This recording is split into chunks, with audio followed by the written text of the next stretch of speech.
परम सम्मानित मंच एवं प्यारे साथियों, शहीदों का सम्मान एवं विद्यार्थियों का वार्षिकोत्सव दो आयामों वाले इस कार्यक्रम में मैं लक्ष्मण बिश्नोई विद्यार्थियों से जुड़ा एक गंभीर विषय लेकर प्रस्तुत हुआ हूं।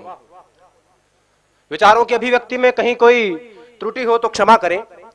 मान्यवर, भीगती मसों और फूलती नसों के दिनों में अपने घर से सैकड़ों किलोमीटर दूर एक छोटे से 10 बाई 10 के कमरे में निपट अकेला बैठकर रो रहा एक किशोर अपने मन मस्तिष्क में चल रहे झंझावातों चक्रवातों को झेल रहा होता है, अपनी मनस्थिति को कोस रहा होता है।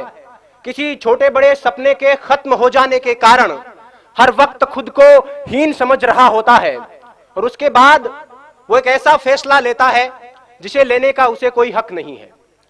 मान्यवर, वो एक खत लिखकर छोड़ता है, फिर इस दुनिया को छोड़ देता है। वो अपने आखिरी खत में लिखता है कि मेरे पास दूसरा कोई विकल्प नहीं बचा था, यही एकमात्र समाधान है, मैं आत्महत्या कर रहा हूं, मुझे माफ करना। और यह कहकर वो मर जाता है। मेरा आज का विषय उस आखिरी खत का जवाब है कि आत्महत्या कोई समाधान नहीं है। मान्यवर, सोचिए, जरा सोचिए, किसी कमरे में एक पंखे से एक रस्सी बंधी हुई है, उस पर एक लड़का लटक रहा है, उसके निर्जीव शरीर के निर्बल और शक्तिहीन हाथ पैर हवा में झूल रहे हैं, आंखें फटी हुई है, गर्दन की नसें टूट चुकी है और गालों पर आंसू की कुछ बूंदें सूखकर जमी हुई है। मान्यवर, वो लड़का एक बार के लिए तो मर गया, लेकिन उसकी फटी हुई आंखें उसकी मां का फटा हुआ कलेजा बनकर जिंदा रहेंगी।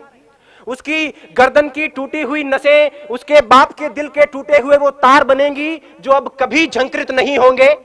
गालों पर सूख चुके आंसू की बूंदें उसकी बहन की आंखों से हरदम बहा करेंगी और उस निर्जीव शरीर के निर्बल और शक्तिहीन हाथ पैर जो हवा में झूल रहे हैं उसके भाई की हिम्मत को जिंदगी भर तोड़ा करेंगे। और एक अल्पकालीन आवेश के कारण लिया गया उसका यह निष्ठुर निर्णय उसके जैसे लाखों युवाओं को इस तथा कथित समाधान के लिए प्रेरित करेगा। मान्यवर, यह कैसा हल है? यह कैसा हल है जिसमें अपनों का बर्बाद होता हुआ कल है। खुदकुशी करने वाला इंसान खुद तो एक बार मर जाता है, लेकिन उसके यार दोस्त, उसके घर परिवार के लोग, उसके रिश्ते नाते के लोग बार बार मरा करते हैं। वो हर वक्त खुद को अपराधी समझते हैं और इस संतरास के कारण वो जीते जी मरे हुए के समान होते हैं। मान्यवर, मुझे यह विषय इसलिए उठाना पड़ा क्योंकि पिछले 2 साल में भारत में 4000, राजस्थान में 150, इस शहर में 9 और यहां तक कि इस महाविद्यालय में 5 विद्यार्थी खुदकुशी कर चुके हैं, जिनमें से 3 मेरे अजीज मित्रों में शामिल थे। और इनमें से लगभग 80% आत्महत्याएं छोटी मोटी अकादमिक विफलता के कारण किया गया आत्मघात थी। इन आंकड़ों से उठती हुई चीखें इस विषय की आवाज को उठाना चाहती है। डॉक्टर्स और मनोवैज्ञानिकों का यह कहना है कि अगर उन तक सही वक्त पर किसी प्रकार की मदद, सहानुभूति और मार्गदर्शन पहुंचता तो उनकी जान बचाई जा सकती थी। आंकड़ों का स्पष्ट मानना है कि 10 में से 8 आत्महत्याएं स्पष्ट संकेतों के बाद होती है। उन्हें उनकी बातें सुने। हमारे आसपास में हमारा यह नैतिक दायित्व बनता है कि जो हमारे आसपास में मानसिक तनाव से, मानसिक दबाव से ग्रसित लोग हैं, उनकी बातें सुने, उन पर विश्वास जताएं, उनकी हिम्मत बढ़ाएं। आत्महत्या मनचाही मौत नहीं है, यह अनचाही मौत है। मरना उन्हें भी अच्छा नहीं लगता, लेकिन घबराकर एक क्षणिक आवेश में यह निर्णय ले लिया जाता है। उन्हें यह बताएं कि यह कोई समाधान नहीं है। अब तो घबराकर यह कहते हैं कि मर जाएंगे, मरकर भी चैन नहीं मिला तो किधर जाएंगे। सही वक्त पर उन तक पहुंचाया गया मानसिक प्रोत्साहन उनकी जान बचा सकता है। जो खुदकुशी करना चाहते हैं उनके लिए मेरा यही संदेश है कि जब कभी यह लगने लगे कि अब तो बस आत्महत्या ही एकमात्र उपाय है, खुदकुशी ही एकमात्र समाधान है, तब अपनी आंखें बंद करके अपनी भविष्य दृष्टा कल्पना शक्ति से अपनी मौत का मंजर देखिए। अगर सफेद कफन ओढ़कर जमीन पर पड़ी अपनी लाश के पास शुद्ध बुद्ध खोकर बेहोश हो चुके अपने मां बाप, रोती कलपती बहनें और दहाड़े मारकर चीखता भाई नजर आ जाता है तो उनके होठों के तबस्सुम को अपने जीने का बहाना बना लेना। अपने शोक, अपने सपने जो आपकी मौत के साथ किसी और मायने में पूरे हो रहे हैं, उन्हें पूरे करने को अपने जीने का बहाना बना लेना।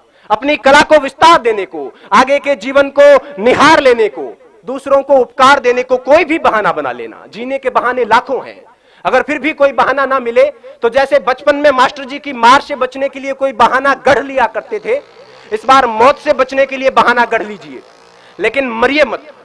और वैसे भी अकादमिक विफलता कोई विफलता नहीं होती।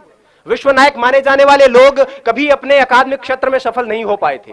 जिंदगी यहीं तक नहीं है, सफलता का पैमाना सिर्फ यही नहीं है। Mahatma Gandhi, Gurudev Rabindranath Tagore, Thomas Alva Edison, Newton, Steven Spielberg, Mark Zuckerberg, Sachin Tendulkar, Bill Gates अपनी स्कूल कॉलेज की परीक्षाओं में कभी सफल नहीं रहे थे, लेकिन जीवन में अपने अपने क्षेत्र में उत्कर्ष तक पहुंचे, पराकाष्ठाओं तक पहुंचे।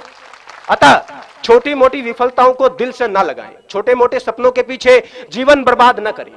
गोपाल दास नीरज जी की पंक्तियां हैं कि छिप छिप अश्रु बहाने वालों, छिप छिप अश्रु बहाने वालों, मोती व्यर्थ लुटाने वालों, कुछ सपनों के मर जाने से जीवन नहीं मरा करता है। सपना क्या है? सपना क्या है? नयन सेज पर सोया हुआ आंख का पानी, और उसका टूटना जूं जागे कच्ची नींद जवानी, गीली उम्र बनाने वालों, डूबे बिना नहाने वालों, कुछ पानी के बह जाने से सावन नहीं मरा करता है, चंद खिलौने खो जाने से बचपन नहीं मरा करता है, कुछ दीपों के बुझ जाने से आंगन नहीं मरा करता है, कुछ मुखड़ों की नाराजी से दर्पण नहीं मरा करता है, कुछ सपनों के मर जाने से जीवन नहीं मरा करता है। जय हिंद, जय भारत, वंदे मातरम।